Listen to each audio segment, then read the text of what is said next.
একদিন আবু মুসা জাহাঙ্গীর রহমতুল্লাহ আলাইহে কাজের প্রয়োজনে রওনা হলেন। যেতে যেতে তিনি কোনো এক নদীর কিনারায় গিয়ে পৌঁছলেন। একদিকে পেটের ক্ষুধা, অন্যদিকে শরীরের অসুস্থতা তাকে চিন্তিত করে তুলল। আসলে এটা ছিল আল্লাহ তাআলার পরীক্ষা। অতঃপর তিনি সেখানে একটু বিশ্রাম নিচ্ছিলেন। কিছুক্ষণ পর তিনি নদীর কিনারায় গেলেন একটু পানি পান করার জন্য, এবং সেখানে গিয়ে দেখলেন কোথা থেকে একটি আপেল নদীর স্রোতে ভেসে আসছে। অতঃপর তিনি ক্ষুধার্ত থাকায় সেই আপেলটিকে তুলে নিলেন এবং প্রাণ ভরে খেয়ে ক্ষুধা মিটিয়ে তারপর পানি পান করলেন। অতঃপর তিনি আল্লাহর কাছে শুকরিয়া জানালেন। ঘটনাস্থলে হযরত আবু মুসা জাহাঙ্গীর রহমতুল্লাহ আলাইহি ছিলেন একজন পরেজগার মানুষ। তিনি এক নদীর কিনারায় বসবাস করতেন। যুবক বয়সে দিন মজুরি করে সংসার চালাতেন। কখনো হারাম জিনিস ভক্ষণ করতেন না। সবসময় তিনি আল্লাহর সন্তুষ্টির জন্য ইবাদত করতেন এবং সৎপথে থাকতেন। অতঃপর ঘটনাস্থলে কিন্তু হঠাৎ মনে পড়ে গেল, এই আপেলটি তো আমার নয়, কোনো এক অজানা ব্যক্তির। তাকে জিজ্ঞাসা না করে খেয়ে ফেলা মানেই তো চুরি করা। তাই তিনি মনে মনে বলতে লাগলেন, হে আল্লাহ, আমি ক্ষুধার কারণে আপেলটি খেয়ে ফেলেছি। না জানি আপেলটি কার। এখন আমার কি হবে? কাল কিয়ামতের দিনে আমি কি জবাব দিব? এখন আমার সেই ব্যক্তির কাছে ক্ষমা চাইতে হবে। এই চিন্তা তার হৃদয়ে অস্থিরতা এনে দিল। অতঃপর সে আপেল মালিককে সন্ধান করতে লাগলো। যেদিক থেকে আপেলটি ভেসে এসেছিল তার উল্টো দিক নদীর কিনারা ধরে যেতে লাগলেন। যেতে যেতে বহু পথ অতিক্রম করলেন। অবশেষে দূর থেকে লক্ষ্য করলেন কয়েকজন লোক দাঁড়িয়ে আছে। তখন সেখানে গিয়ে তাদেরকে জিজ্ঞেস করলেন, আপনারা কি বলতে পারেন নদীর কিনারায় যে আপেল বাগানটি আছে সেই আপেল বাগানের মালিককে? তখন তারা বললেন, ওই ব্যক্তির বাড়ি এখান থেকে কিছুটা দূরে, আগে গেলেই দেখতে পাবে। অতঃপর তিনি কিছু দূর যাওয়ার পর নদীর কিনারায় একটি আপেল গাছ দেখতে পেলেন। আবু মুসা জাহাঙ্গীর রহমতুল্লাহ আলাইহে সেখানে উপস্থিত হলেন। তিনি দেখলেন একজন ব্যক্তি বসে আছে। আবু মুসা জাহাঙ্গীর তাকে সালাম দিয়ে বললেন, আচ্ছা, এই গাছটা কি আপনার? লোকটি বলল, না, এই গাছটি আমার না। ওই যে দূরে বাড়ি দেখা যাচ্ছে, ওখানেই এই গাছের মালিক থাকে। আপনি চাইলে সেখানে গিয়ে তার সঙ্গে দেখা করতে পারেন। অতঃপর আবু মুসা জাহাঙ্গীর রহমতুল্লাহ আলাইহে আর দেরি না করে ওই বাড়ির দিকে রওনা দিলেন। বাড়ির কাছে গিয়ে সালাম দিয়ে বললেন, বাড়িতে কেউ কি আছেন? একথা বলার সাথে সাথে একজন ব্যক্তি বাইরে আসলেন এবং বললেন, কি ব্যাপার, আমাকে ডাকছেন কেন? আপনাকে তো ঠিক চিনতে পারলাম না। তখন মুসা জাহাঙ্গীর রহমতুল্লাহ আলাইহে বললেন, আপনি কি এই আপেল গাছটির মালিক? লোকটি বলল, জি হ্যাঁ। তখন মুসা জাহাঙ্গীর অত্যন্ত বিনয়ের সঙ্গে বললেন, আপনি আমাকে ক্ষমা করে দিন। লোকটি বলল, আপনি কি অন্যায় করেছেন? কিসের জন্য ক্ষমা করে দেব? আমি তো কিছুই বুঝতে পারছি না। তখন মুসা জাহাঙ্গীর রহমতুল্লাহ আলাইহে বললেন, আমি অনেক দিন অনাহারে থাকার কারণে ক্ষুধার তাড়নায় এই গাছের একটি আপেল খেয়ে ফেলেছি। এই গাছটি যেহেতু আপনার, আমি আপনার গাছের ফল খেয়ে ফেলেছি, তার জন্য ক্ষমা চাইতে এসেছি। একথা শুনে লোকটি তার দিকে গভীর দৃষ্টিতে তাকিয়ে রইলেন। লোকটি মনে মনে বলতে লাগলো, কতটা সত্য হলে একজন মানুষ শুধুমাত্র একটি আপেলের জন্য এত দূর থেকে এসে ক্ষমা চাইতে পারে।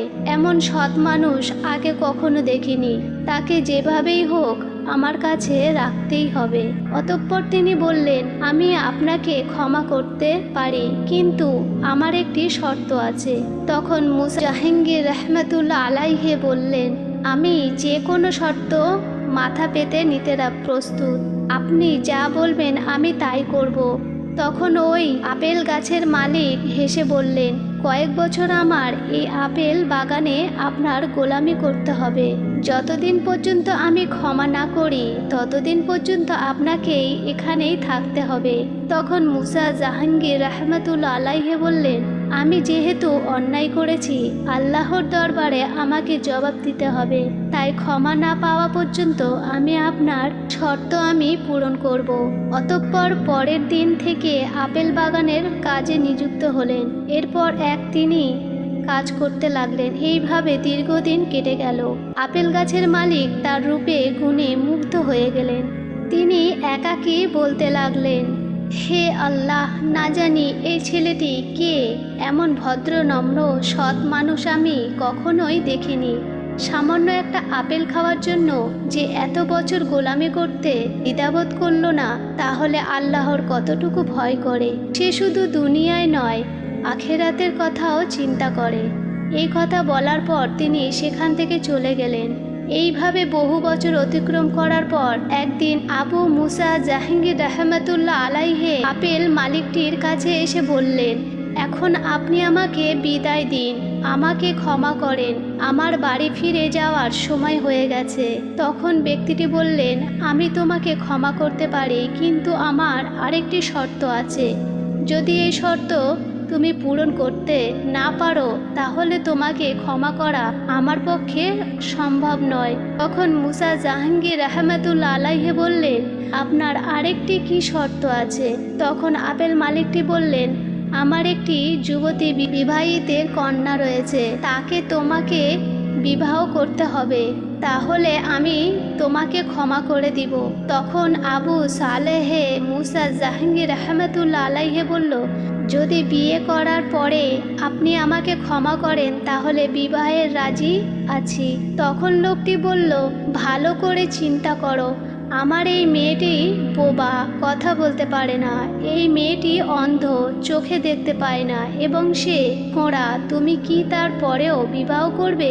মুসা জাহাঙ্গীর রহমতুল্লাহ আলাইহি বললেন, আপনি যদি আমাকে ক্ষমা না করেন তাহলে কাল কিয়ামতের দিনে আমি কি জবাব দিব? আপনার প্রস্তাবে আমি রাজি আছি। অতঃপর তাদের বিবাহ সম্পন্ন হলো। সর্বপ্রথম মুসা জাহাঙ্গীর রহমতুল্লাহ আলাইহি ঘরে প্রবেশ করলেন। যেমনি সালাম দিলেন তেমনি অপর দিক থেকে সালামের উত্তর পেল। এমন আওয়াজ শুনে আবু সালেহে তিনি চমকে উঠলেন। তিনি ভাবলেন, এই মেয়ে তো কথা বলতে পারে না, তাহলে সালামের উত্তর দিল কিভাবে? তখন ঘরের থেকে বেরিয়ে শ্বশুরের কাছে এসে বললেন, আপনি তো বলেছিলেন আপনার কন্যা কথা বলতে পারে না, বোবা, তাহলে সে সালামের উত্তর দিল কিভাবে? আপনি আমার সাথে কথার খেলাপ করেছেন। তখন তিনি বললেন, হ্যাঁ, আমি বলেছি আমার মেয়ে বোবা। এর কারণ হলো জীবনে ছোট থেকে এখনো পর্যন্ত কোনো পুরুষের সাথে কথা বলিনি, তাই সে বোবা।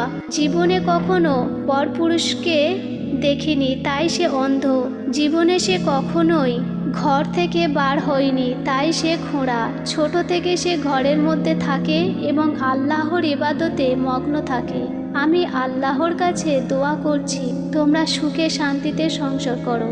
একথা শোনার পর মুসা জাহাঙ্গীর রহমতুল্লাহ আলাইহির কিছু বললেন না। অতঃপর তিনি ঘরের মধ্যে প্রবেশ করলেন এবং দেখলেন এক অপূর্ব সুন্দরী আল্লাহ তাআলা সতী সাবিত্রী রমণী বসে আছে। অতঃপর তিনি বললেন, হে আল্লাহ, আপনি আমাকে দুনিয়ার শ্রেষ্ঠ সম্পদ একজন পরেজগার নেককার স্ত্রী দান করেছেন। অতঃপর তারা সুখে শান্তিতে বসবাস করতে লাগলো। এভাবেই কয়েক বছর অতিবাহিত হয়ে গেল। অবশেষে আল্লাহ রহমতে আবু সালেহের স্ত্রী অর্থাৎ উম্মে খায়ের ফাতেমা গর্ভবতী হলেন এবং আব্দুল কাদের জিলানী রহমতুল্লাহ আলাইহি জন্মগ্রহণ করলেন। একটু একটু করে বড় হতে লাগলেন।